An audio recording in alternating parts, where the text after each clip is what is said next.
Hey you guys, welcome back to my channel. Yes, I know I'm wearing my glasses. I know I never wear them. I just was kind of having some itchy eyes, so I took out my contacts. But we're in a really interesting time with this pandemic, and I really started like delving into a lot of the conspiracy stuff. And I started to realize that this movement of truth or wanting to know the truth, this movement of wanting to break free from this economic turmoil and from war after war after war, I started to realize that there were some really interesting astrological implications to really think about. So I put together this presentation turned out so much bigger than I was ever expecting. Turned out to be pretty a big thing, and I did a lot of research and I just plucked out a few things. Believe me, I could have talked about this for like 10 years probably. But I had some fun with it, and there was a very hopeful message near the end. So if you stick with me till the end, you'll get the hopeful message. I know I really delve into a lot of the history, but I think it's important to understand the development of consciousness and how this is all really working in terms of the cycles and the Age of Aquarius and the Kali Yuga and the Dwarpara Yoga. So you'll see how I tie everything in. I really hope you guys enjoy it. It was super fun for me to put it together. Why these conspiracies are becoming so fanatical, why people are pushing so hard for this truth, and why all of this is really kind of coming to a head during this pandemic. Really amazing stuff. So I hope you enjoy it, and I'll see you guys soon. Thanks. All right, you guys, what the heck is going on? The conspiracy or the truth world is just really on fire. We've had this crazy pandemic, something that is unlike anything the world has ever seen before in terms of like shutting down a global economy. And a lot of people are asking a lot of questions. Even some of my friends who are like normal people, they have businesses, they have employees, they do their thing, they go to work, da da da da da. And even those people are like, there's something just really strange about what's going on. So the conspiracy world has been super hot, hot, hot. A lot of speculation and all of that. Now, again, I'm not here to confirm or deny anything. I'm just talking about the astrology of everything. So if you are a part of this truth world, you have likely heard of all or some of the following things. And yes, I'm going to name all of them. There's 35 or 36. So here we go. We have the coronavirus with Bill Gates and vaccines and nanotechnology, 5G, Bill and Hillary Clinton, Jeffrey Epstein, John Podesta, Marina Abramovich, cannibalism, pedophilia, adrenochrome, mind control, CIA, MK Ultra, proxy wars, drug cartels, mafias, UN or the United Nations, Ronan Farrow, Harvey Weinstein, Hollywood, extraterrestrials, the military-industrial complex, Operation Paperclip, the World Bank, the Federal Reserve, student loan debt, taxes, mortgages, Q or QAnon, Donald Trump, John F. Kennedy Jr., fake news, propaganda, and brainwashing, and like so many more things, right? But these are the things that are so incredibly intense with this truth-seeking world and how all of these things are so intrinsically connected. So we're going to take this from two different perspectives. First, from a macrocosmic scale, we're going to talk about the ages. Now, we've all heard about the Age of Aquarius. We've heard about the Kali Yuga. But there's some things that, we're going to talk about what all these ages mean and why there is precedent and why there is evidence as to why we are truly entering into these new ages and how that, is in respect to destroying old ways of life. Conspiracy and truth is a big part of that. And then we're going to take it down to a microcosmic scale and just talk about the current astrology. Now, I am going to be talking a lot about the astrological history of the United States of America. So I know that if you are not American, you might be like, yeah, but that doesn't apply to me. But it does, because a lot of these conspiracy people and these, really high-powered people, a lot of the institutions, they are American-based. So there's still going to be a lot of relevancy here nonetheless. And then we're going to talk a lot about what's happening now. So in the beginning, when we're talking about these ages of humanity in the earth, you might be like, how the heck does this apply? Just bear with me. I promise it will all tie in near the end. the macrocosm, if I can read. Okay, so the Age of Aquarius, which we know, we've heard, we keep talking about it. A lot of you may already know, but I am going to go into kind of what it is and why, or the science behind it, or a little bit of the science. Aquarius as an archetype, what does this mean? It rules a lot of different things. We have community, humanity, human rights, and equality. Now, human rights and equality more could be categorized with Libra, I think. But honestly, I'm going to throw it in here because it's a huge part of what's going on.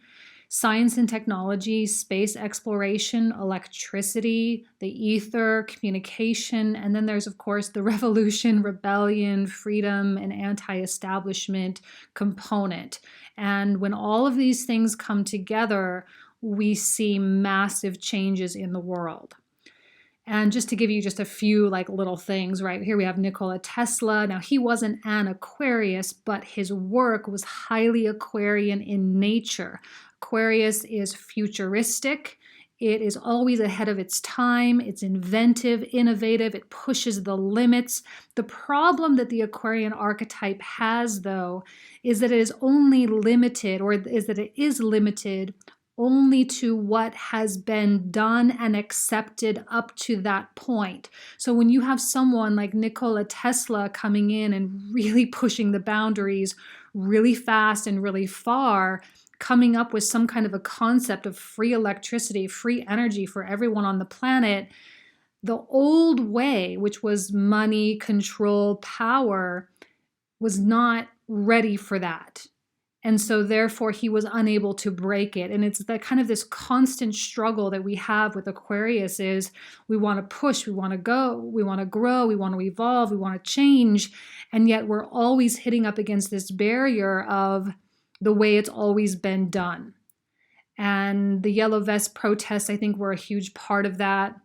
That we're sort of infiltrated by George Soros group. And, we have all these kinds of revolutions happening all around the world, a lot of them very peaceful, but made to look to be unpeaceful and to be really rebellious and anarchist in nature. And then we have, of course, satellite and wireless systems, which is not new. We've had these things for a long time. It's not new for us in our lifetime, but in terms of humanity, it is. And these are all things that kind of fit into the Aquarian archetype. And I think we're just only at the very, very, very beginning stages of what this Aquarius age is really going to be all about. So this is really defined by the precession of the equinoxes. We have this globe and it sits on an axis. And now these numbers are highly variable. They're just really, really, really basic. And I was researching and there were so many different ways of calculating this, but I pulled this from the Vedic traditions. Okay, so every 72 years, the axis adjusts approximately 1 degree. So we are kind of sitting at 6 degrees of Pisces according to this, which means we have a couple hundred years before we really hit the Age of Aquarius. Now, again, that's variable. Some people will argue that, yes, we're definitely in the Age of Aquarius now. I would say, yeah, kind of we are. So anyway, just saying that. Every 2,160 years, this axis will adjust an entire sign, and that is what we refer to as an age. So we're leaving the age of Pisces, which a lot of people associate with like Jesus, Jesus fish and his whole symbolism with the fish, moving into the age of Aquarius.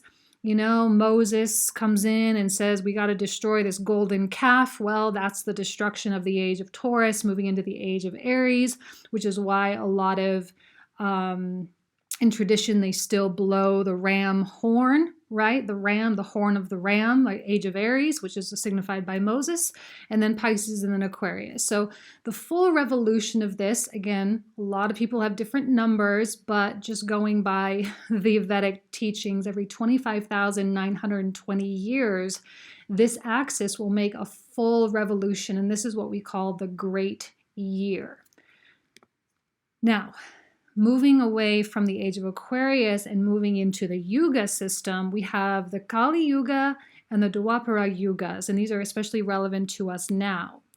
And there's an ascension and a descension. Now, we've all heard we're ascending, right? This is such a thing. We're ascending, we're ascending, we're ascending. And we are, right? So the Kali Yuga down here, the Iron Age, the Dark Ages, some people call this. We have been ascending for several hundred years now, moving into this Bronze Age or the Dwarpara Yoga. Now, again, variability with this. Some people are teaching that we are currently in the Silver Age. I struggle with that at this time. I think most people would be like, what? No, there's no way. Just because given the nature of what the Treta Yuga is really all about, I'd say we would just look around at the world and say, I don't know. I don't know that we're quite there yet. So a lot of people are comfortable with the idea that we're here at the very, very beginning stages of this Dwapara Yuga. So the durations, okay, now just to keep in mind that these years are for both ascending and descending each. So the Satya Yuga, or the Golden Age, 5,184 years ascending, and then descending, so going back 5,184 years, 5,184 years, and so on. So just to kind of give you an idea, the Kali Yuga is the shortest time. A lot of people believe, I didn't put a slide in here about this, but a lot of people believe that this is an association with our dual star, right? A lot of astronomers and astrologers believe we are living in a dualistic or a dual star binary star system, meaning that the sun actually revolves around another star and we actually kind of dance with this star. So the time when we are closest to this star is the Golden Age. When we are furthest away, it is the Iron Age, and we kind of have this swinging kind of motion. Now, where are we? Again, dates are variable, just kind of an approximation here. We have an 11,500 BCE, or before Christ, if you will, before Common Era. We started in the Ascension modality, okay? We started leaving the Golden Age, the Treta Yuga, moving into the Dark Ages around 700 BC before Common Era. And we made the switch approximately 500, like the year 499, 500 Common Era or after Christ. Now this mark here, this very center bottom, is signified when the axis of the Earth is tilted towards 0 degrees of Aries on the spring equinox in the northern hemisphere or the vernal equinox in the southern hemisphere.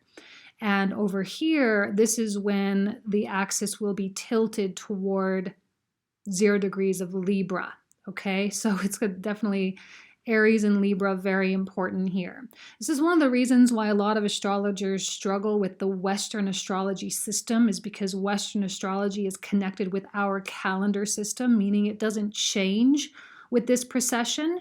It's probably one of the reasons why you'll start seeing me introduce a lot more Vedic astrology on my channel.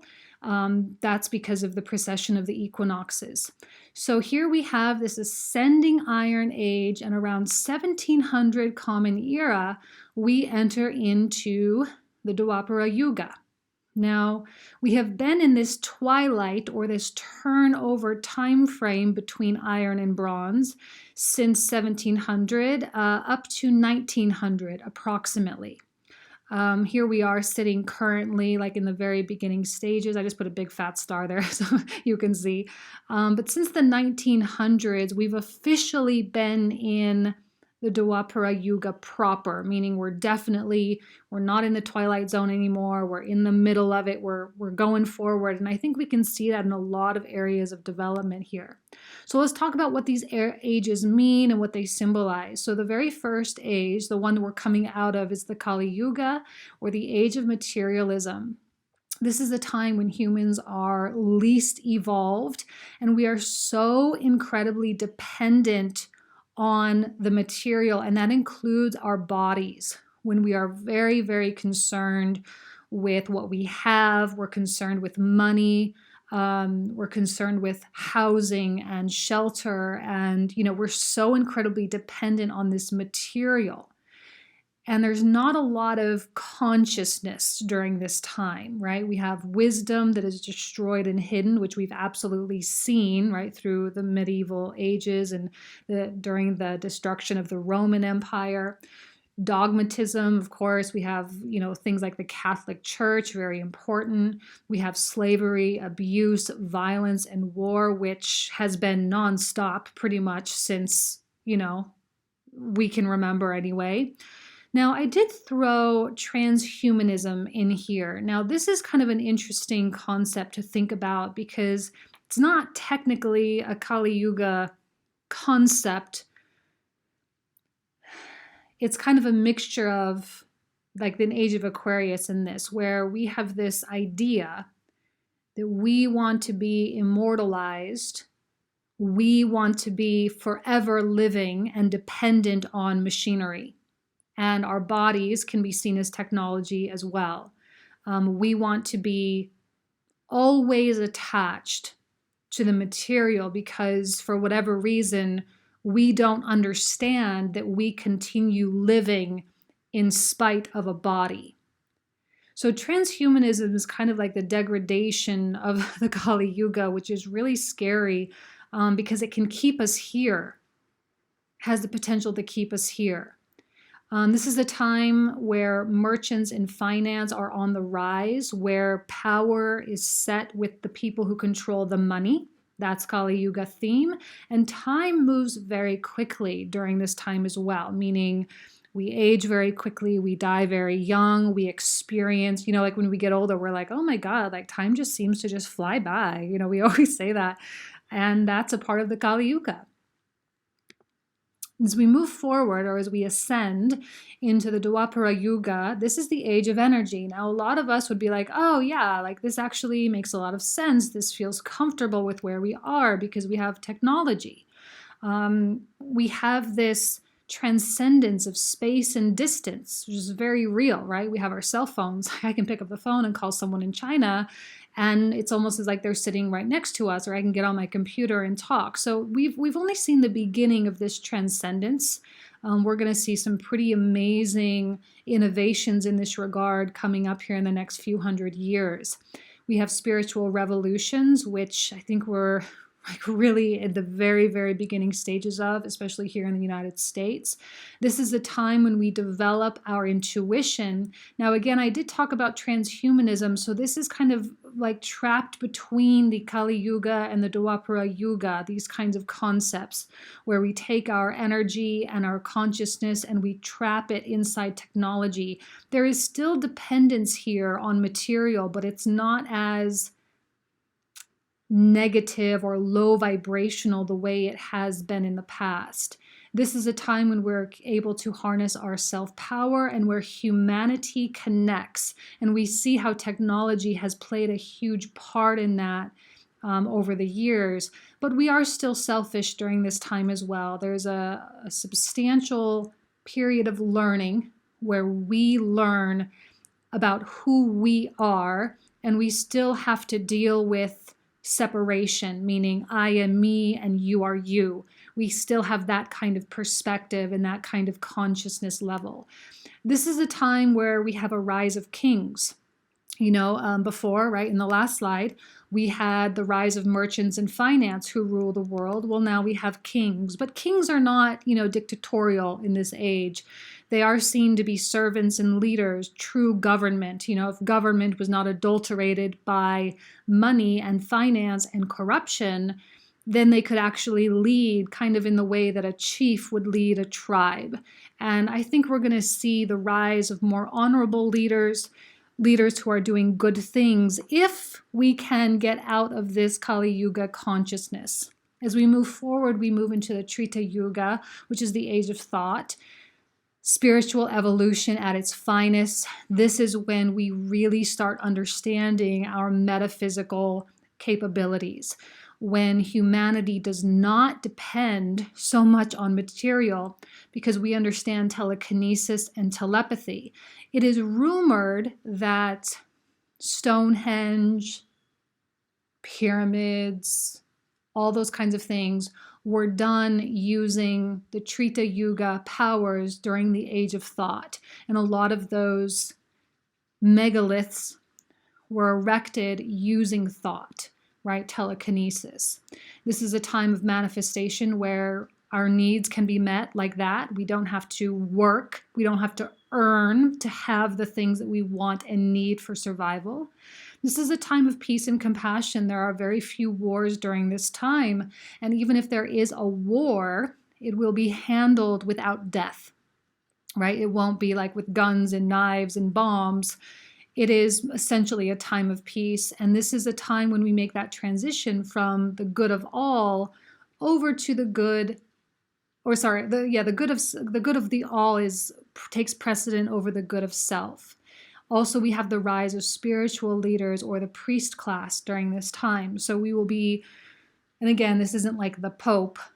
This is true spiritual leaders like the Buddha. Okay? And then we move into the age of spirit, or the Satya Yuga, or the Golden Age. And I put a kind of a picture of like a Garden of Eden kind of quality here, just where we are so one. I mean, like even getting chills just saying it, just even thinking it, right? God himself lives within all of us. We see God in everyone and everything, and we will know all, right? These are the roots of our ancestors here, knowing all and having all wisdom of how everything was created. And it is this wisdom that has been suppressed from humanity until now, starting to come to light. And this will be the rise of creation. So it's not a time of money and finance or kings or spiritual leaders. This is a time when the masses will be the rulers. Truly, like here in America, we have this like we the people, right? We the people. This is when we the people is actually really going to apply. Okay, when all the people truly are in the rulership positions of their own lives and of their own sort of organizations, however it's situated. And this is when time extends itself, right? We don't age.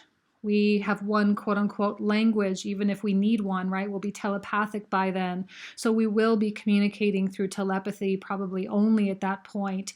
There will be perfect weather. We're not going to need shelter. We're going to be able to commune with nature in a perfect way during this time. Okay, now we're going to talk about the microcosm. So we're going to scale it down to the astrology, which is much shorter time frames. The astrology of everything, I guess, is what I'm calling it. Okay, well, let's keep going. So I'm going to focus pretty much on 3 main planets throughout all of this. We have Pluto, Saturn, and Jupiter. Now, Uranus and Neptune are, of course, important. They are massive social planets. But I feel that these 3 planets combined in the way they kind of are in the sky really manifests in wherever Uranus is located. This is more revolutionary. It's loud. It doesn't necessarily represent the deepest yearnings of society and what, Uranus, what society is really craving. This is how we react. Uranus is the reaction. It's the spark. It's the agitation, the point of irritability, or the point of innovation. Right now we have Uranus in Taurus, which means it's very likely that given in the sky, we are going to have massive restructuring in our financial system. Okay, so I don't necessarily know that this is super important, although I will bring it up. It still has relevancy here. And then also Neptune, which to me is a more spiritual component. I will talk about him here and there, but again, main focus will be on these 3 planets here. So what do these planets really represent? I told you I'd talk about Uranus. Pluto is a planet of sex. So in this conspiracy world, or this truth world, sex is a major player here. We have sexual power, pedophilia, human trafficking, all sorts of really sick and twisted stuff. And this is, very dark underworld kind of stuff. We have black magic or occult things, and not like the good kind of occult, right? Occult is derived from the word occultare, which is Italian for hidden or to be hidden. So occult just means like hidden knowledge. So it's neither good nor bad. It's perfectly neutral. But there are dark components to it, just like there is a dark component to everything. So we have this dark component of black magic. We have death. We have power, transformation, also destruction. I would also say violence and war is a very Plutonic kind of energy, especially since Pluto rules Scorpio, which is shared rulership with Mars, which is definitely a planet of war. So, we have, that kind of stuff going on here.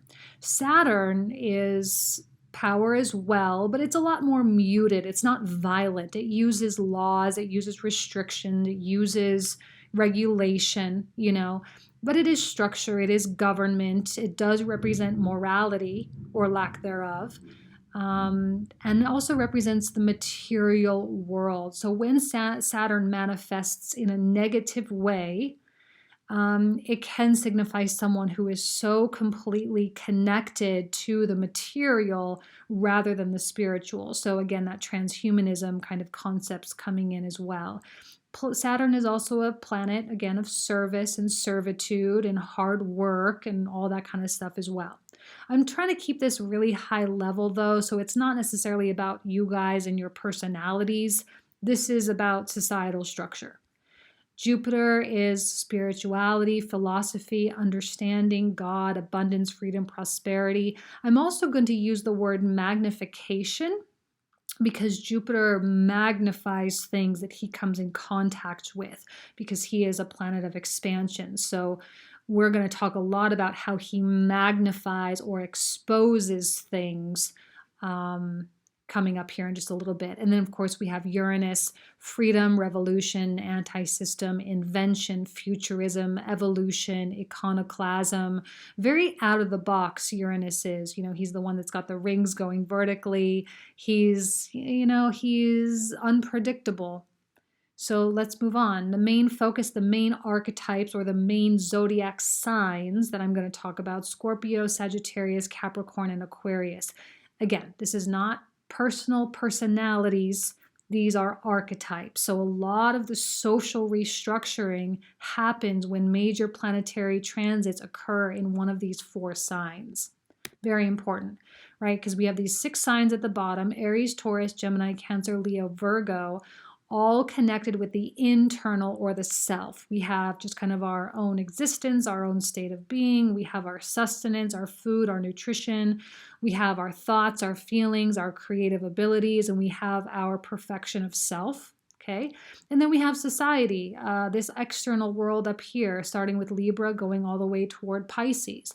Now, Libra, while it is connected with courtrooms and, human rights and equality, that kind of thing, I do feel that this is a little bit of a lower scale. Doesn't have to be always, I'm generalizing here, but it's a little bit of a lower scale. And Pisces is a little bit too big, right? Pisces is the oneness of the universe and Christ consciousness and all of that, which is great and it's a beautiful thing. But with conspiracy theories, we're more concerned about the institutions, right? We have big institutions like religions, we have governments, we have like clubs and organizations, and we have dark powers and drug cartels and all that kind of stuff. All those things really are connected with these 4. So let's talk about Pluto. Now, again, I told you I was going to bring up the United States birth chart and really use that as a base. So here we go. Birth chart of the United States, we typically use July 4th, 1776. We declare that our Independence Day. Some people argue that a little bit, but that's okay. We'll keep it there. And we have this Pluto sitting at 27 degrees of Capricorn. This is the number 1 degree that you need to pay attention to. I will keep coming back to it over and over and over. Now, I could go into the personality of the United States. I don't know that I'm going to bore you guys too much with that, although I will say that the United States truly, the original intention truly was to be founded away from the tyranny, right? To break free, especially financially. Now I have this quote. Let me just I didn't put it in the slideshow. I just sort of put it out here. I pulled this from Zeitgeist, the movie from 2007. It was interesting. My sister texted me, hey, have you seen this movie? And I'd watched this forever ago, and I just was like, yeah, I've seen it. It's really old. And I just decided to watch it again. And then here was this perfect description of the revolution, the American Revolution. And there was this quote from Ben Franklin: "The refusal of King George III to allow the colonies to operate an honest money, if I can talk, an honest money system which freed the ordinary man from the clutches of the money manipulators was probably the prime cause of the revolution." Now remember that Pluto has a lot to do with other people's money, right? And with Capricorn, like money was such a huge motivator because the founding fathers and the people who were trying to put something together over here in the New World, they just wanted a system that worked and that didn't suppress people, again, other than slavery, which is a whole other topic. But generally speaking, they wanted everyone to be able to have freedom to grow. And that was, we can see the Pluto in Capricorn and the Moon in Aquarius. And they wanted people to, find that happiness and joy and to be able to be creative. There's strong innovation qualities here with all this Gemini in their chart. Here's the component of equality with Saturn in Libra, wanting things wanting people to be able to work together, to grow together. And, they wanted to establish a new home. And here we have all this Cancerian energy. Now, we could go on to this all day long, but I don't want to waste too much time. But there we go. This is going to be the foundational chart that we'll use, and we're going to use bi-wheel. So for those of you who don't know what this is how we compare what's going on. So we take the natal chart of the United States here, and then we choose a transit date. So I just picked the exact same date, July 4th, 1776, because this is our starting point. And from here, we're going to follow Pluto all the way around the zodiac, because he's essentially returning home in 2022 to be exact. So we're making our way to a Pluto return, and let's talk about a few events, just a couple. I just kind of plucked out like 2 or 3 events in the United States that happened, and we'll just discuss those just a little bit. So we have the Revolutionary War, of course, and this was when this war ended, 1783. We had Jupiter in Capricorn, Saturn in Capricorn, and Pluto was well into Aquarius during that time. This was a time, I believe, when, people were just really looking for leadership more than anything, and they really wanted to stand apart from everything that they had known. Now, I'm not going to talk too much about the war. Let's keep going. I'm going to fast forward the clock really, really, really far. Actually, before we do that, let's talk about Abraham Lincoln. I was kind of debating whether or not to. I didn't put a slide in here. That's fine. We'll move forward. So here is Pluto. Now he takes a really long time to go all the way through here, right? So when Pluto is in Taurus, we have what we know now to be as the Civil War. That's what we refer to it as. Let's see, hold on. Wrote a whole bunch of notes. Let me pull this up here. Ironically, tax day, April 15th, 1865, Abraham Lincoln is assassinated. Now, Abraham Lincoln is huge in the conspiracy world because a lot of people believe that he was assassinated because of his desire to, have money without debt, interest-free loans, that kind of thing that would threaten the owners of the banking systems at that time. That's a big conspiracy that's been around probably since the day he was assassinated, and it has never really been either proven or disproven. So there's a lot to be learned in that regard. Now, to me, when I was reading up on his assassination, all the history books, law enforcement just was what it was in the 1800s. How much evidence, how much could they really know at that time? How much could detectives really get at that time? Very, very little. So the possibility that that's true is actually, it's plausible that could be the reason why he was assassinated. Now let's skip forward. I skip forward to the Federal Reserve. Now, if you ever read the story of how the Federal Reserve became into law or how that actually happened, the story is insane, right? These people, these congressmen, they snuck away to some island, they wrote this bill, and then on December 23rd, like 2 days before Christmas, right, where everyone's gone, everyone's at home, everyone's enjoying their lives, they sneak this bill into Congress and it gets signed. A lot of people argue that this was highly illegal, what was done. And yet here we are, right? We have this Federal Reserve, which is a private institution. It's not a federal, it's not a government institution. It's a private organization that is in control of our money supply. This, of course, is intrinsically connected with the World Bank as well. Now, if you look at the sky at this time, we have Pluto, the very, very first degrees of Cancer. Now, this is especially relevant because now we have Pluto in Capricorn, and this is an opposition. So here we have a Pluto opposition going on for the next like 20 years. And the day that it was, signed into law, it was pretty close to Venus, which is a planet of money. And when we associate money with power and the underworld and institutionalized money and all that, I mean, this is pretty freaking exact. Like, I'm not going to lie. This is pretty crazy. It's not exactly 3 degrees, but it's really close. And in my opinion, I have always found that the 4, 3, and 2 degrees building up to a planet or up to a transit is usually a lot stronger than the actual conjunction. So we have this build up to this new monetary system, which is a debt-based economy. So that's the Federal Reserve. And between this time, 1913, and between like this year, 2020, look, you can see how much time has gone by, right? From 1776 all the way up to 1913, that's like 110 years, something like that. Sorry, I'm not doing the mental math, but it's a really long time. And then we have a really short period of time. It's like half the amount of time of revolution. So from this point, Pluto really starts kicking up his transit, because Pluto's transit is highly irregular. It doesn't follow the normal path. If you guys just Google it. So half of the zodiac, he goes through a lot more quickly. So we notice this return home.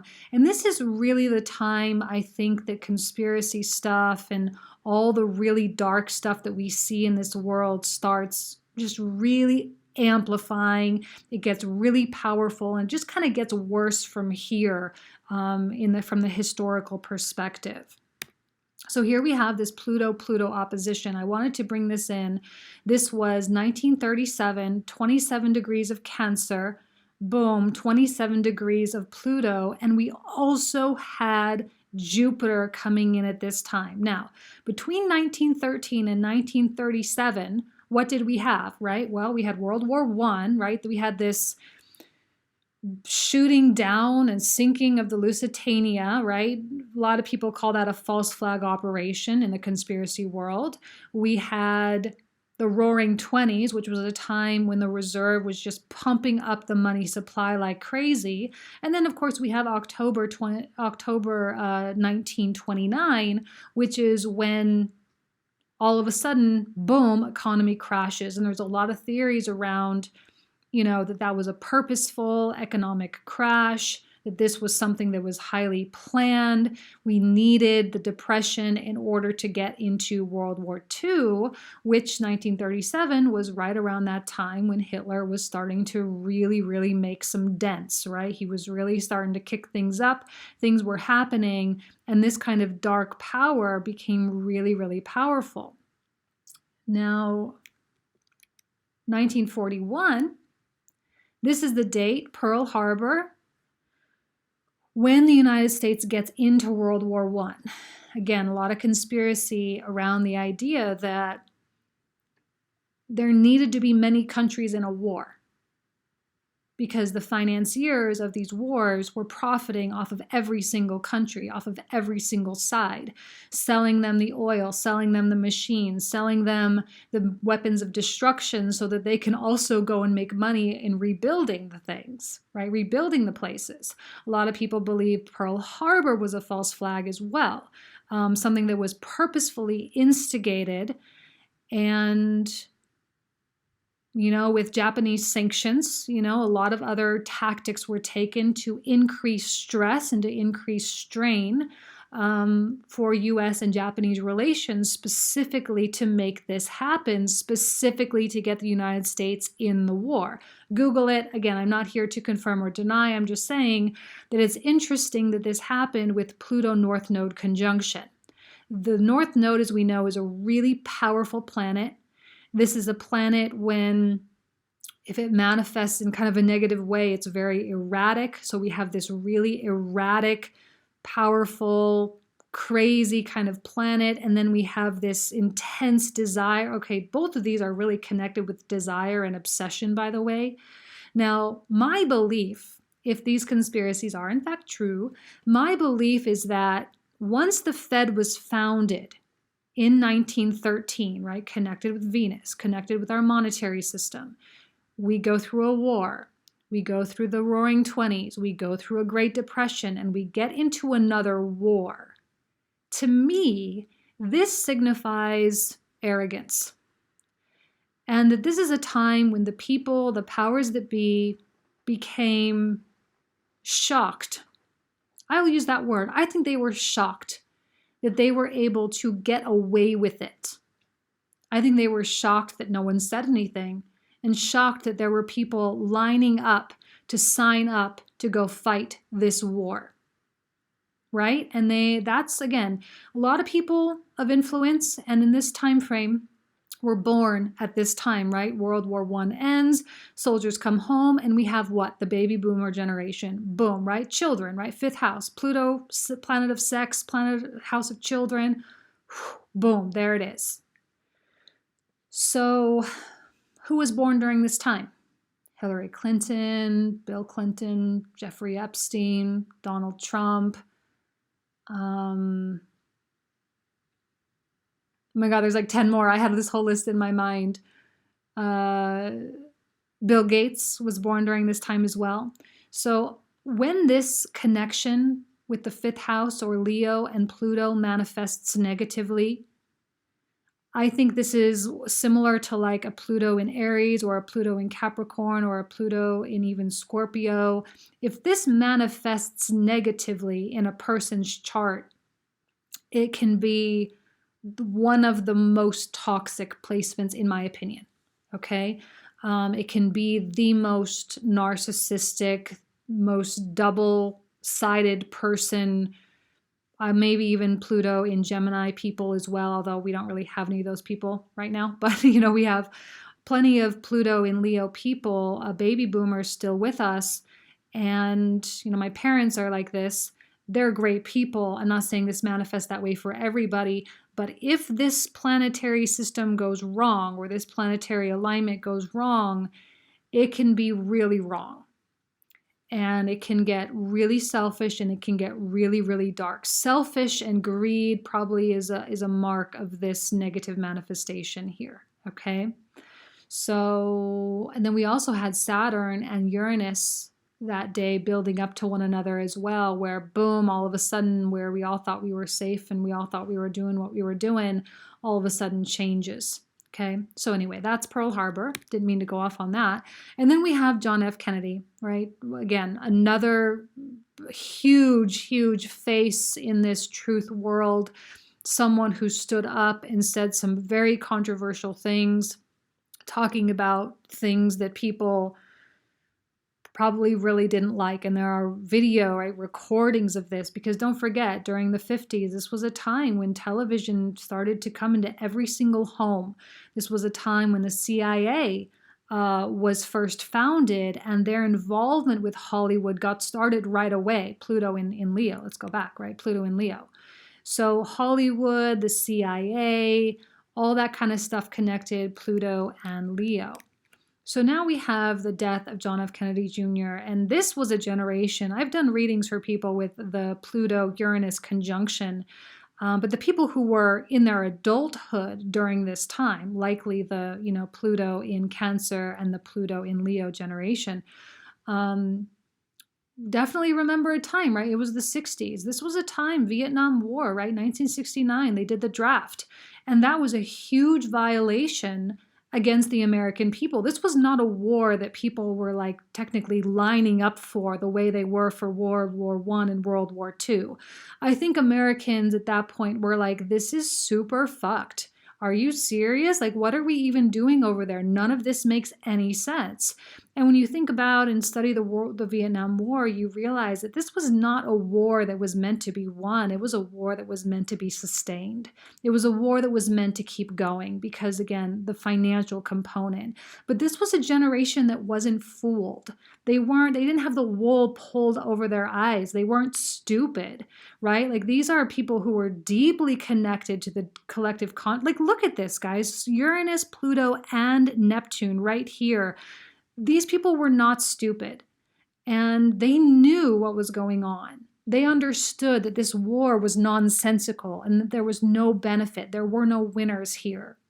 And there were people that were so outraged by like Agent Orange and the destruction of the earth. And, these were environmentalists, people that were like, no, man, like we're on the wrong track. We're on the wrong track. I think that if technology, right now I'm tying it back to the beginning, if technology were what it is today, this would have been the time when the Fed and the powers that be would have been exposed. Because I think people at this time were still seen, yeah, you're just a conspiracy theorist. This is ridiculous. This is so, you're being crazy. This doesn't make any sense. Our government would never do that. And that was all the Pluto in Cancer, Pluto in Leo people who relied so heavily on the dependency of the media and the news. They believed that the news was really truly reporting what was actually happening. But this generation was like, nah, there is no way. So the level of skepticism on a collective level was really at an all-time high in the 60s. And I don't know that it ever really changed. Now we still have, the people who just like follow and just accept and all of that. But this was a very real undercurrent that is still carrying through to this day. Okay, so this generation of people are certainly people who do not like to follow the rules. Okay, they like to do their own thing, and they do like to think for themselves. So as we move forward, okay, we have Pluto in 1971 entering into Libra.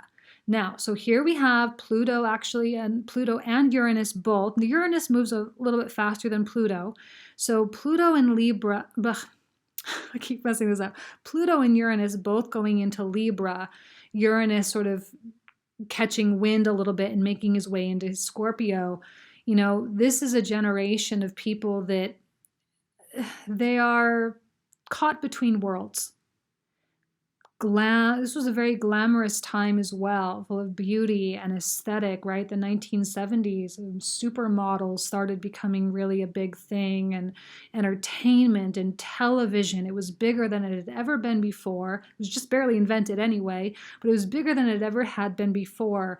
And this, I think, was a time when the real, brainwashing, so to speak, could really, really take hold because people were totally addicted to their televisions. This was also a time when drugs started to make an appearance, right? And by the time Pluto hit the 80s, hit Scorpio in 1982 or 83, I think, right? 1980s. Drug cartels, CIA, Colombia, Pablo Escobar, who also was born with Pluto in Leo. Pablo Escobar, we have the dark underworld really shrouded by the beautiful, glamorous 80s. You have two worlds operating here by the time Pluto really hit. hit Scorpio. Now, the Pluto in Scorpio generation we refer to as the millennials. Okay, now millennials and also Pluto, I forget, I don't know what you guys are called, sorry. The Pluto and Libra generation, I don't know, is it Gen Y? Gen X? One of the two? Gen Y, Gen X, whatever, and millennials. These are reminiscent of the founding fathers of the United States.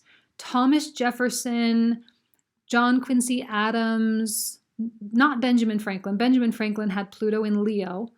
We have Alexander Hamilton, a few more, right? A lot of the major players there were born with Pluto in Libra, Scorpio, and Sagittarius. These were people who really wanted to innovate society. They really wanted to change. Pluto in Scorpio especially wants to tear things apart. It wants to start over.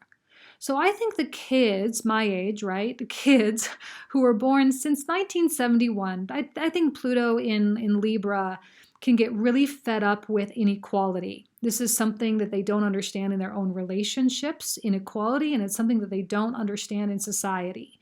So Pluto in Libra, Pluto in Scorpio individuals will truly be at the forefront of a revolution, where the Pluto in Sagittarius kids are going to be at the forefront of the spiritual revolution. Okay, these are the people that are going to really push forward new waves of consciousness.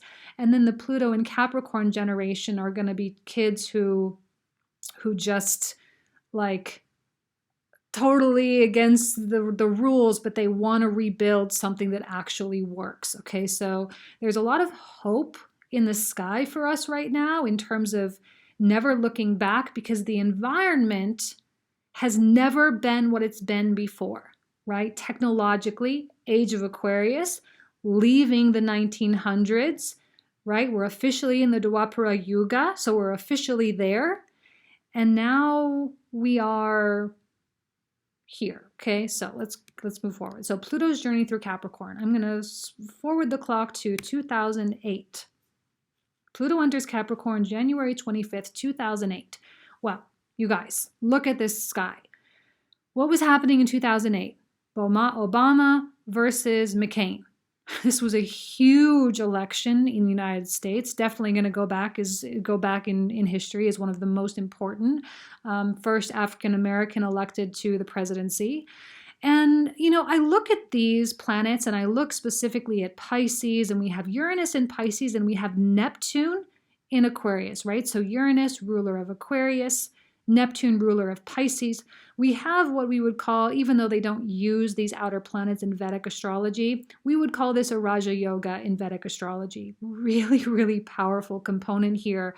And what was Obama's slogan, right? Hope, Pisces, and change, Uranus. Hope, Neptune, change, Aquarius. His messaging was so on point for what was happening in the collective consciousness. It's not even funny. Like, McCain didn't even have a chance, right? This wasn't even close. So we have this amazing sky. But the problem is that I think people were still expecting government to fix their problems. We just had 2001, 9/11, this terrible recession. We just had this, like, the market crash was like still such a thing, or we were making our way into the darkest days of that with the highest levels of foreclosure. And, just like, it was insane what was going on this year when he was elected. We had, 2008 was the time when, like, what was the Lehman Brothers shut down, like the whole big thing. So, but the collective consciousness was wanting change, Aquarius. We were healing, Chiron in Aquarius. We needed healing. We needed hope for society, Aquarius. Now, the one thing that really stands out to me here is this Jupiter, Venus, Pluto happening in the very first degrees of Capricorn. Now, to me, it looks like Venus is trying to hold hands with Jupiter and Pluto, right? Jupiter, or Zeus, god of the sky, with Pluto, Hades, god of the underworld. Here she is trying to mediate, trying to hold hands with these two planets. Here she is, right? Ruler of Libra, ruler of justice, ruler of fairness, bringing together the light and the dark. And this was a time when that's what people wanted. This was a time when conspiracy, because of the advent of technology. Okay, let's think about 2008. Oh, did I take it out? Okay. I'm going to skip around. So June 27th, 2007, the iPhone is released, the very first iPhone. I remember my boss at the time, I was working at a financial advisory firm. My boss at the time was one of those people that stood in line at the Apple store to get their freaking iPhone. He brought it back to the office. He pulled it out of the box, gave it to me, and I dropped it. It didn't break, but I dropped it. And he was so upset. But this was a time when the iPhone was released. Now, we've had the internet since the 90s, so the internet was not a super special thing. We were able to kind of, text message. That was kind of a big thing. But now we literally had the world at our fingertips. We didn't have to be at a desk. We didn't have to be in an office. We didn't have to be at home. We didn't have to carry a big clunky laptop with us everywhere we went. We had the world at our fingertips at this time. Now, I also want to point out that in 2007, Netflix was around for a while, but it started to make streaming available. Now, I Googled and I said, which documentaries were released in 2007? And we have The Zeitgeist, the movie. Remember Michael Moore? He was like such a big deal. Remember these, like The Business of Being Born? Like, this was a time when documentaries became accessible more easily. Like, when I was young and we had to like go to Blockbuster and like rent movies, like, do you guys remember that? Am I aging myself? But do you remember when we had to go to Blockbuster and rent movies? I don't ever remember anybody like going to the documentary section. Like, did they even have one? I don't even know. Like, maybe some people did. And I know there were art houses and like older movie theaters and stuff that would do screenings of documentaries. And maybe that was even more popular in like San Francisco and New York and Chicago and stuff. But like when I was growing up, it was just whatever movies were put out there, like, But now Netflix comes along and all of a sudden streaming, like we can stream this stuff and there's advertising and like, oh wow, like this is actually an entertaining documentary. It's something fun to watch and you can learn something. So Netflix is actually a really big deal. Now, I'm not saying these documentaries are perfect, okay, because every documentary, even today, definitely has a freaking agenda. And you have to be very careful of you have to be really, really careful of what you believe without doing your own research. You can't just say, oh, well, it was in this documentary I saw and believe that it's true. You have to piece the puzzle pieces together on your own. But it's the accessibility of the information, and these kinds of movies, albeit with an agenda, they at least got people to think about things differently. So here we have, right, cell phones and this desire to merge the light and the dark, the sky with the underworld, spirituality with the desire, right? So we have this, and then we have Obama, and then what? The market, right? The market crashes. Sorry, I wanted to do this on the wheel. I wanted to let you guys know too that we have the South Node and the North Node kind of in their opposition. Right here we have South Node with North Node. They're not conjunct. Of course, these all obviously move backwards here. But they were coming into conjunction in that year or later that year in 2008. 2009. So we were experiencing some kind of upside down kind of energy at the time. We had also just had a Mars return at that time, where Mars for the past couple of months had been going through Gemini. Mars with Gemini, Mars with Mars. This was a revolutionary time for America, which is, part of the reason why Obama, he had perfect messaging for the collective consciousness. Plus, he was born with Pluto in Virgo, by the way. And Pluto and Virgo people are a lot more managerial. They're a lot more diplomatic. They're more structural. They're more hardworking, that kind of thing. So I think the American people, given the fact that Saturn was in that sign, just really wanted that kind of structure. They wanted that kind of leader. They didn't want someone who was empathetic. They didn't want someone who was emotional. They didn't want someone who was passionate or who was like, they wanted someone who seemed like they knew what they were doing, because we needed help getting out of this mess. All right, so there we go. What's next? Okay. Now, nothing super big happened in 2012. You guys, I had to stop the video and interject this because I don't know what I was thinking when I was making this video the first time. A lot happened in 2012. I had all these notes and I just completely blanked on everything. You guys, this was the year with Trayvon Martin and the Hurricane Sandy and Sandy Hook. And when I was really thinking about this the first time before I made the video and completely left all of this out, was that this really was a time not only of institutional money and difficulty with getting money at the time, but it was also a time of the dark underbelly of racism and the exposure of police brutality, specifically against the African American community. Because we had these cell phones that had cameras for the first time ever, we were now able to record things that people either were in extraordinary denial about or didn't know about. So I think the Saturn through Scorpio transit was especially relevant. I'm so sorry I left this out. It was especially relevant in really showing America still all the shit that we did and that we do. And it was an especially brutal time in terms of honesty with ourselves, of who we really are, who America really is and what's really going on.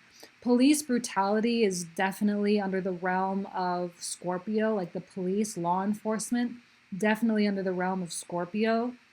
And I think the police departments all around the country got hit really hard at that time because they had been exposed.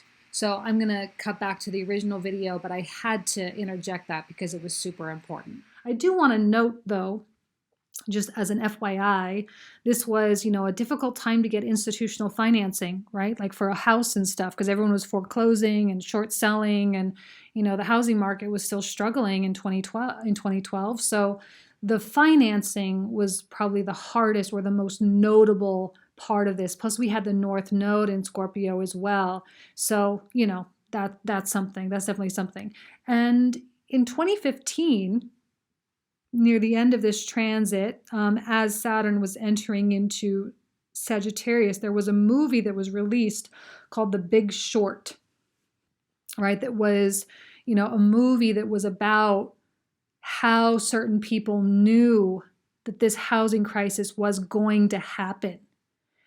And there's something in this truth world that says that someone can do pretty much whatever they want, and they can evade karma if they tell you what they're going to do first, or if they tell you what they're doing, or tell you how they're doing it.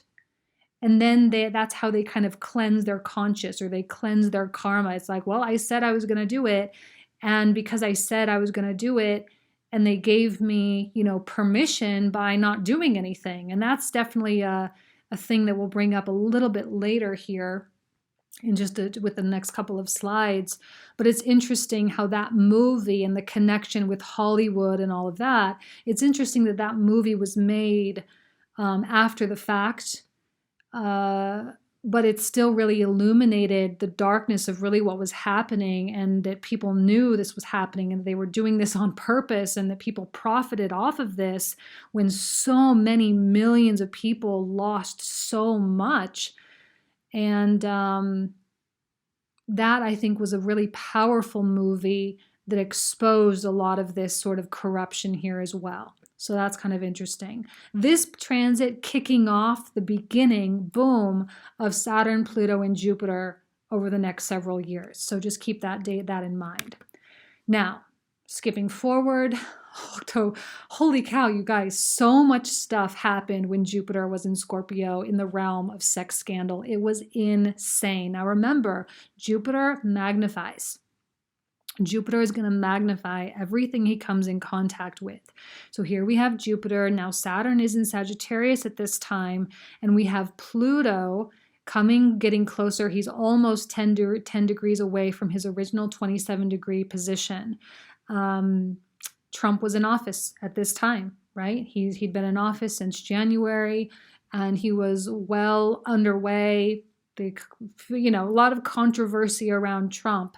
But during this time, guys, seriously, Jupiter under Scorpio, Q posts for the first time in October, just like a couple weeks after Jupiter enters Scorpio. Now, Q is a big thing in conspiracy in the truth world, whether you believe it or not. Some people believe that Q is like high level government agencies working to bring down the cabal. Leaving Qs, communicating publicly about what's going to happen. The problem with Q is that they've been wrong about a lot of stuff, and they have really, a very strict and almost cult-like following, and a lot of people are really strong Trump supporters. So a lot of the left does not give any credence to Q or to QAnon. Although a lot of people think Donald Trump is a part of Q. Like, I don't know. I have mixed feelings on Q. I don't really know, although seemed to be a lot of hope with the QAnon posts lately.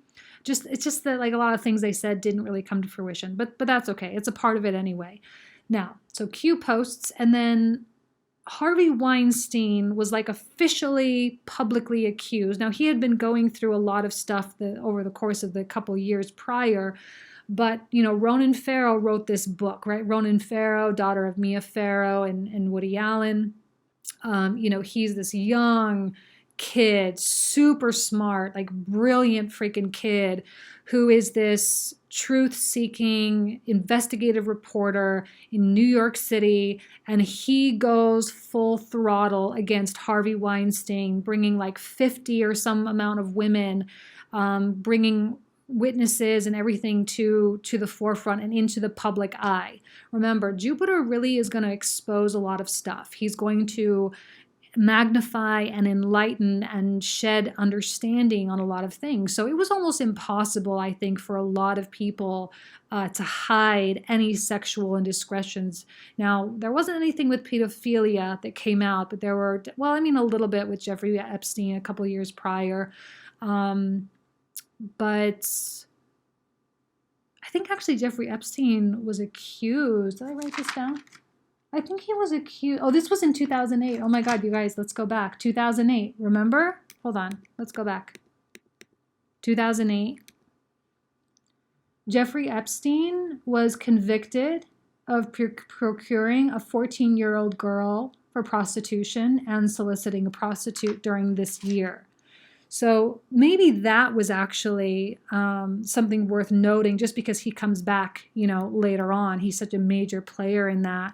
But again, balancing the light and the dark. There's something very karmic about this particular set of planets. Now, I know Venus moves very quickly, but it's just like that timestamp of Pluto coming in to Capricorn, and it just so happens that the planets are situated like this. So anyway, I had to bring up Jeffrey Epstein with that. Okay, let's go back. Okay. And then we also had, so Harvey Weinstein, okay, we have his whole thing. We have, now these documentaries, R.J. Kelly and Michael Jackson, were officially released in 2019, like by the time Jupiter was already in Sagittarius, but they were filmed and compiled during Jupiter and Scorpio transit. We also had, like accusations against Matt Lauer, Charlie Rose, Louis C.K., like how many people during this quote unquote Me Too movement how many people came out into the forefront and started pointing major fingers. I mean, it was insane, right? I mean, it was like one after the next, after the next, after the next. This is all the essence of Jupiter in Scorpio. Now, I think that this is another set of foreshadowing of a lot of stuff as well. Like there's things that had to come out back then so that we would feel more comfortable with things that are even worse that are yet to come out. Okay, so we'll see. Okay, I messed this up again too, so I had to pop back in here and do another note. Now, Harvey Weinstein was really a symbol. This whole bring him down and bring all these Hollywood people down, it wasn't just about women getting justice or men maybe getting justice for abuse. This was, I believe, really the beginning of exposure on a degree and on a level that I don't think the powers that be could ever really expect. Now, sex scandals are nothing new.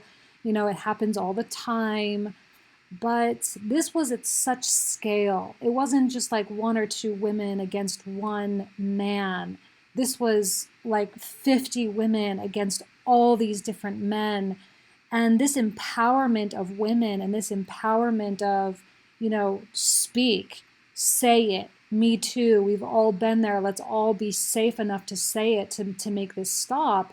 This was a real big fat middle finger to the people that feel that they can take advantage of pretty much anyone they want. And because Hollywood is such an important channel for these higher powers, to have their little cronies and their elbow-rubbing buddies incarcerated for these kinds of acts puts new people in position of power that they may or may not be able to manipulate. And that threatens the system, right? That threatens the cabal. So this Harvey Weinstein stuff, it wasn't just about what it was. There's something bigger about this. So I just wanted to interject that.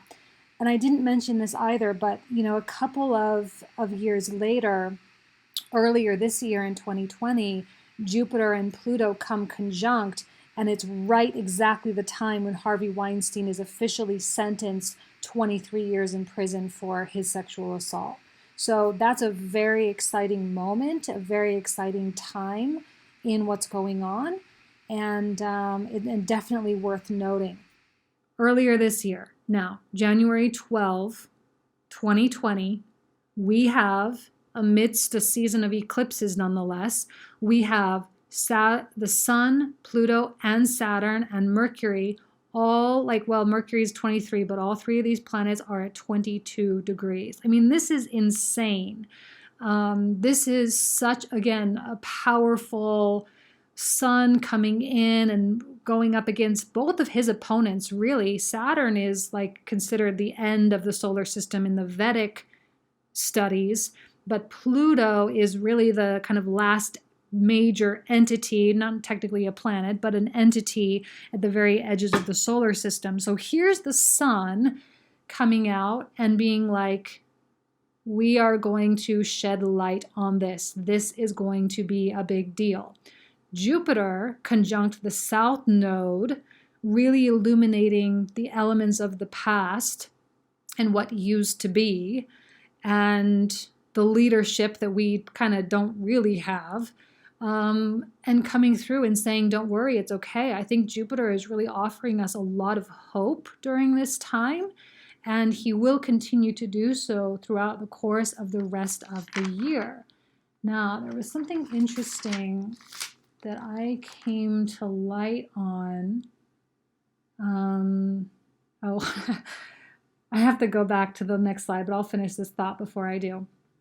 So in 2019, there was this movie or docu-series that was filmed, and it was released on January 22nd, 2020. So 10 days after this conjunction, there was this docu-series on Netflix that was released called Pandemic. Did you guys watch it? It was called Pandemic. And on January 30th, The coronavirus was officially declared a public health emergency of international concern. So remember how I said that these people, in order to evade karmic retribution, they have to tell you what's going to happen. They have to tell you what they're going to do. Yeah, they told you. Now, again, I'm not necessarily saying that this virus was a Bill Gates plan in order to I'm not confirming that. I struggle with a lot of that stuff, but it kind of fits in. Like, I'm not going to lie. I'm not going to lie. And their connection with Hollywood, right? Like, if it really was a plan and they decided, hey, well, we got to tell the public, okay, boom, well, we're going to tell you. They told us if there was a pandemic, this is what would happen, and it was very clear. So, that's kind of crazy. That's kind of circumstantial. Now, I told you there was something else in my notes that I forgot to say with this Jupiter and Scorpio. So I just want to point out that 12 years prior, so 12 years, that's just a Jupiter, 12 years, bink back in Scorpio, 2015.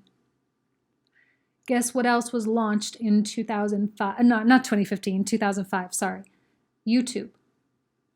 YouTube was launched.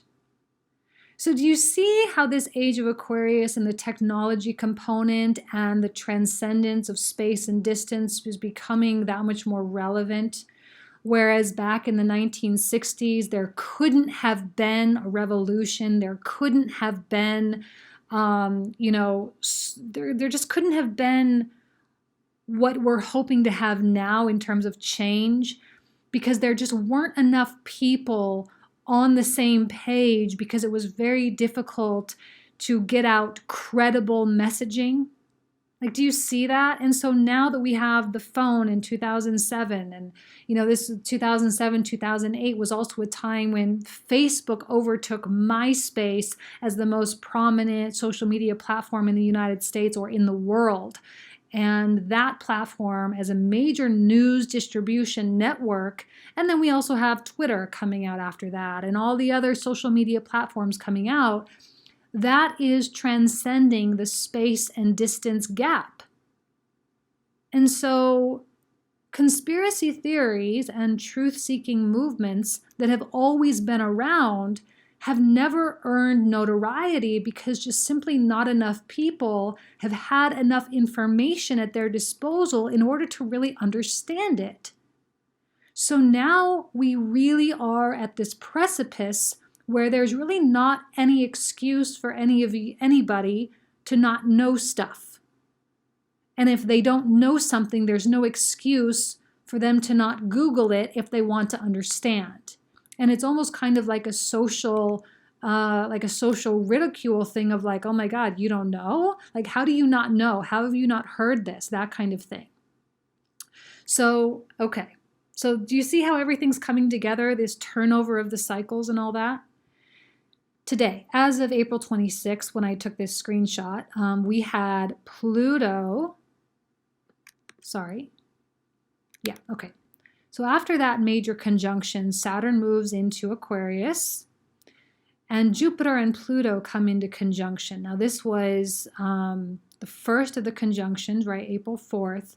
This was really a time when Donald Trump was like, okay, we're in lockdown till April. I don't know exactly when he said that, but like April 30th, right? We're not going to be able to leave.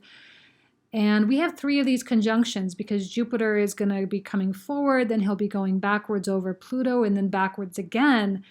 Very close to our natal Pluto, by the way. And the last time this happened, you guys, this Pluto-Jupiter conjunction in Capricorn, 1771. Right before the American Revolution. I mean, I think the revolution officially was like, sorry, I'm so bad with history. I had to Google all this. I don't know anything. I'm like a typical product of the public school system. But this was like 1775 when the revolution began, I believe, like the official, although this was the build-up time. So you don't think that there was conspiracy way back then? Like, you don't think that people were getting super pissed about what was happening? You don't think that people didn't believe what the King George III was saying? Like, of course they didn't. This was kind of a big group of people giving the big fat middle finger to a monarch and a monarchy system, and developing a government that had never really been seen before. Okay, I mean, there had been a couple republics here and there. Like, I think the Netherlands tried it, and I think England tried it at one point, but they very quickly like turned back to the monarchy system, or the kingdom sort of system. So anyway, so here we have this mark of revolution, this mark of change, this mark of exposure. And because he's going to be doing a retrograde over and back and forth and hitting 3 times this year, there's going to be a lot of stuff that happens this year that would not surprise me if people started really getting all up in arms about stuff. The coronavirus itself has sparked such an insane conversation, and even if just going to Bill Gates' Instagram, if you guys, this is Bill Gates. If you go and just click on his latest picture, you will see how many comments and people being like he must have deleted like 2 million comments or something. But like everyone is so upset about this vaccine stuff. Everyone is so upset about this digital ID. People want freedom. And this is the first time when the conversation has been big enough and that there have been big enough numbers of people to actually maybe this really could change. Because the problem back with the American Revolution was they fell back into it so quickly. Right? It's just they tried it and they wanted it and they just couldn't get away from this kind of monetary system. And there are a lot of people fighting for it, and and the question is can this be the time? I think it could be because of technology, because of what we have, and because of our ability to communicate. Now, if that gets taken away from us for whatever reason, then, which it might, that scares me, especially with Saturn coming through Aquarius through the next couple of years. There could definitely be regulations on our technology and our internets and our message boards and our freedom of speech and all of that. Could be. I don't think so. I hope not, but it could be. So moving forward, we're going to have this Saturn retrograde this year. This is going to begin May 11th and go until September 29th, 2020. And this is going to be toggling all the way back again to the 25th degree, 20th minute of Capricorn. This is going to be going back over again this 27th degree of Pluto. Powerful, powerful stuff. Plus, it's going to be hitting that 29th degree of Capricorn again twice. And the 29th degree is always really powerful, really potent. There's a lot of stuff that comes out during that degree transit. So there could absolutely be something substantial that happened. Look at this alignment of planets, guys. Jupiter with Pluto, with Saturn. Now, I believe that the Pluto in Sagittarius generation is probably going to start developing their voice a lot on online platforms. And these are like kind of the younger kids. They're like, born in the 2000s, that kind of thing. And these guys are going to probably start getting involved during this time as well. But especially this group of people born with Pluto in Scorpio, Pluto in Libra. Okay, so now what's next? Jupiter and Saturn. This they call it the Great Conjunction, happens every 20 years, happening in the 1st degree of Aquarius, one of the most powerful degrees as well. So we have all of this like 29th degree, 1st degree stuff happening this year. And ironically, or metaphorically, or poetically, happening on the winter solstice, December 21st. This is the time when the dark surrenders to the light. I got chills when I realized that. This powerful spiritual, this is a mark of a spiritual revolution, by the way. This is a mark of, enlightenment and awakening, and especially because it's happening in Aquarius. I mean, this is just expansion at its finest. So throughout the course of 2020, we're going to see a lot of crazy stuff happening. We're going to see an election. A lot of people are questioning whether or not Donald Trump will survive, right? Because he's got some questionable things in his chart that signify whether or not he'll, first of all, get elected, and second of all, maybe even live.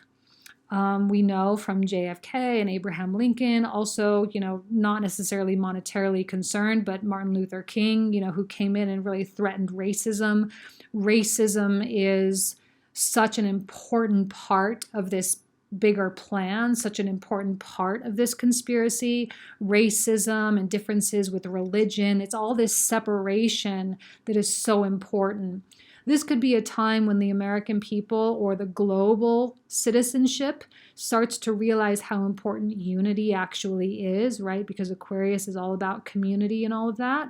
And this is a time, of course, we do have the North Node in Gemini at this time, which is going to be conjunct our Mars as well. So this is going to be, people are going to get feisty. People are going to be angry. People are going to have a lot of feelings about a lot of things.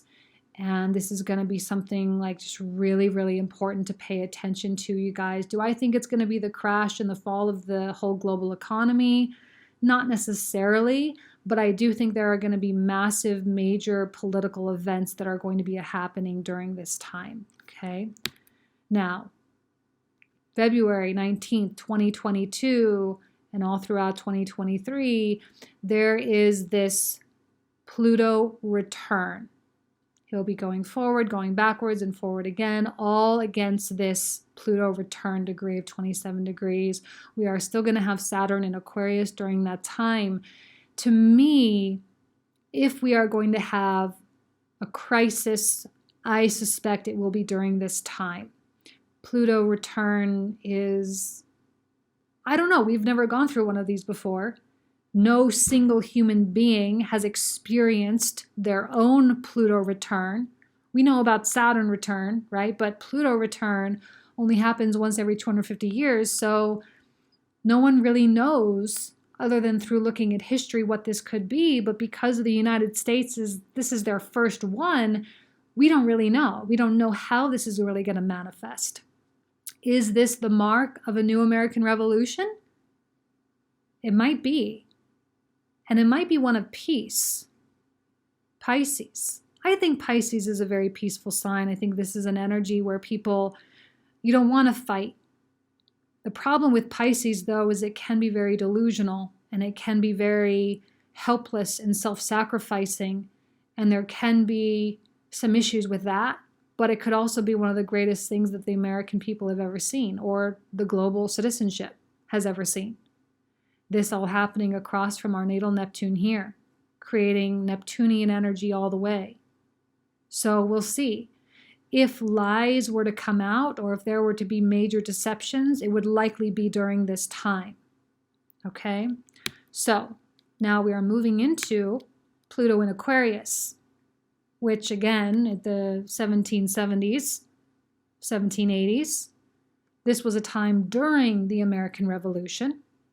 Now, it officially enters on March 23rd, 2023, but it's going to retrograde back again, right? It's going to retrograde back again to the 27th degree mark. Plus, it's going to go over that 29th degree. So it's like really a double whammy of first degrees, last degrees, return degrees. Like, it's so much stuff. Whoever is in presidency during this time certainly is going to have a lot to deal with. A lot to deal with. So going back forward again, March 23rd, right, entering Aquarius. At this time, we have Saturn in Pisces. Now, Saturn in Pisces is interesting because it can represent an undoing of structure, an undoing of government, an undoing of tradition. Plus, we have the North Node finishing in Taurus at that time, having connected with Uranus at some point during the year, and there could be a strong emphasis on the financial markets. Maybe digital currency, maybe not. Major financial revolution, maybe. During this time, look at how many planets are in like the lower hemisphere. The United States, the American people really healing. I think everybody, this is the global collective, this wheel, like everyone is experiencing these transits. So this is a global collective of discovering self, discovering who we are, and understanding our own existence. And this can be very powerful, but it is Aries, so there could also be that tendency to fight at the same time, especially with Jupiter here. especially with Chiron here. Moving forward, so here we have that retrograde between May and October.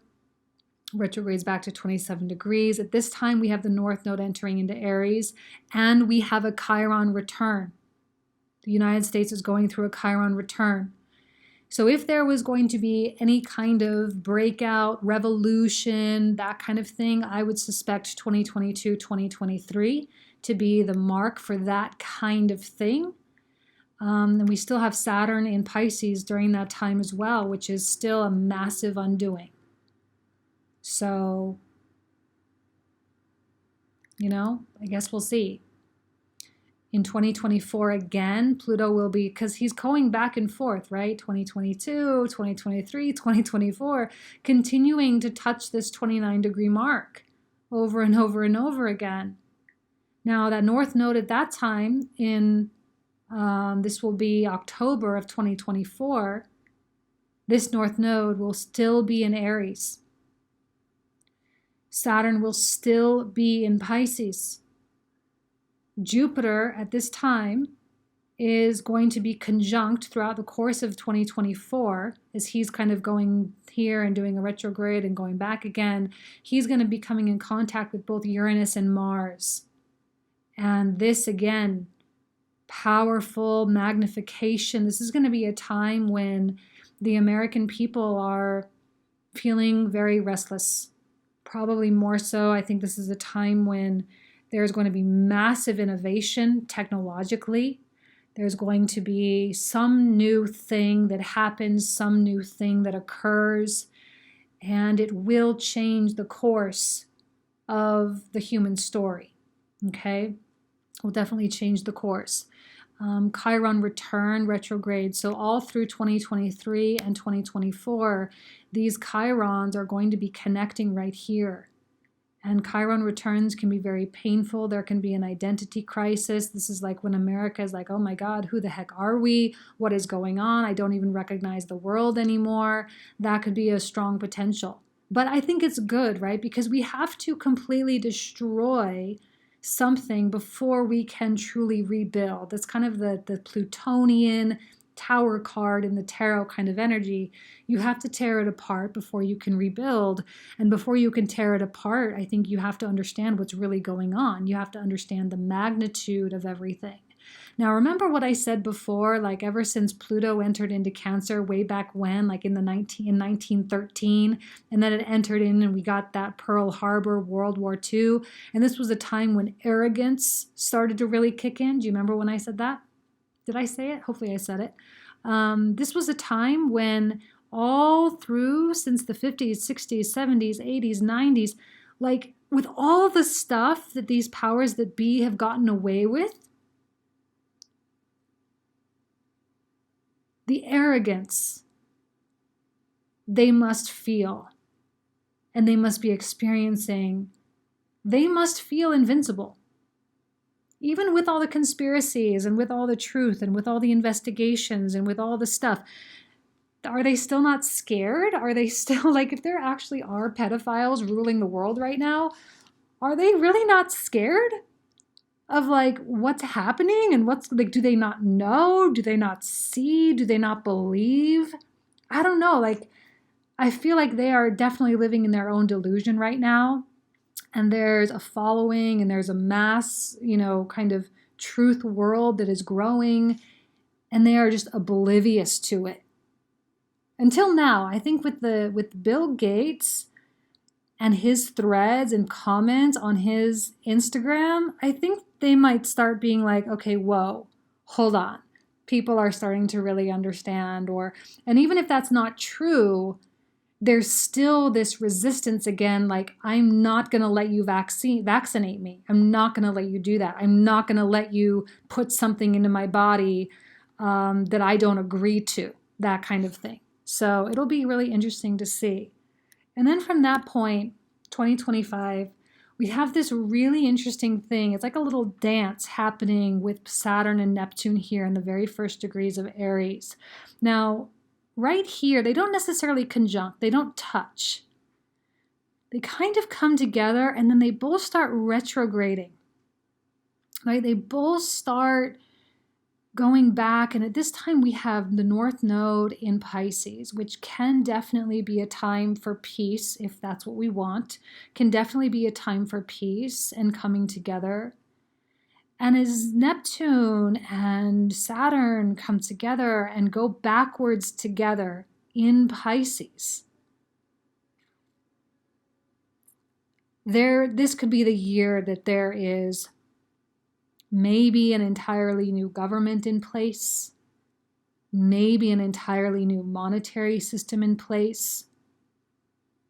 Maybe there will be an event that is so powerful and has such an impact on humanity that we come together. I like Neptune in this instance. I really do. Like, I don't feel as, you guys know who have ever listened to my channel, like I struggle a lot with Neptunian energy. Neptune energy is super tough. Like, it is the craziest, most delusional planet that ever was, and it really is confusing.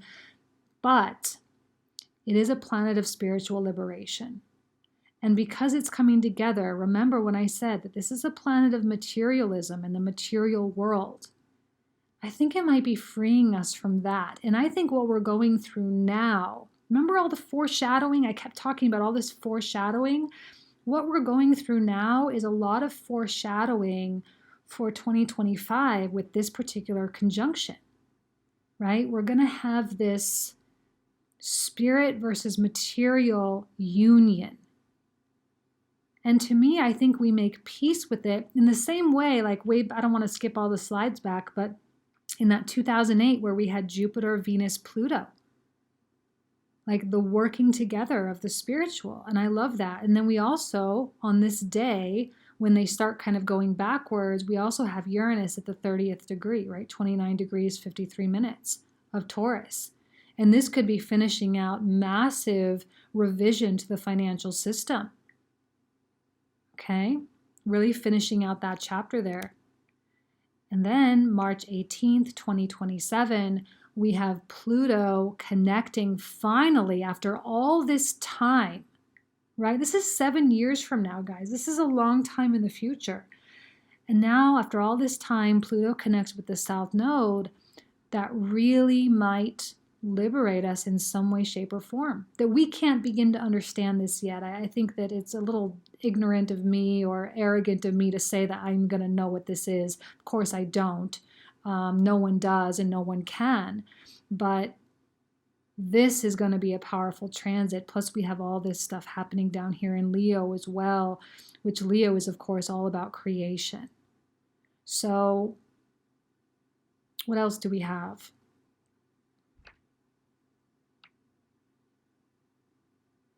I think that's it, right? Yeah, that's everything. So I'm going to leave you guys with that. I hope that was a little bit insightful, hopefully a little bit. I think we can end this journey on a very high note, one of spiritual union, one of togetherness, one of spiritual liberation. And Neptune can bring some of the most beautiful blessings. And I think there's been, karma at play here, not only for the people up at the top, but for us as a humanity as well. But this is really going to propel us into this Dwarpara Yoga more pure, right? We're purified. And I think we've needed to go through some kind of a purification for a long time. It just hasn't been able to happen because the technology wasn't there. And now it is, and now it can happen. Okay? All right, you guys, I love you so much. I wish you nothing but the best. I hope you have an amazing night or day or whenever it is you're watching this. And I'll talk to you guys soon. Thanks. Take care.